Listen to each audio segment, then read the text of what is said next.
Hello and welcome to this fraction tutorial on multiplying. Let's write fractions for the two blocks. The first block has one blue section, so the numerator is 1.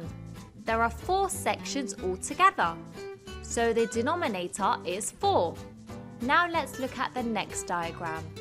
There are 3 shaded sections, so the numerator is 3. And altogether there are 4 sections, making the denominator 4. Now, let's multiply our fractions.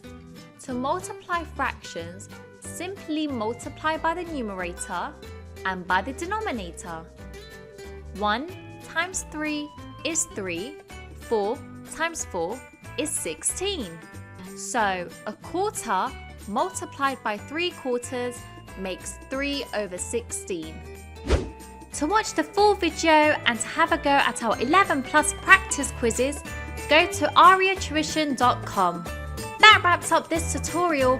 Thanks for watching. See you again soon.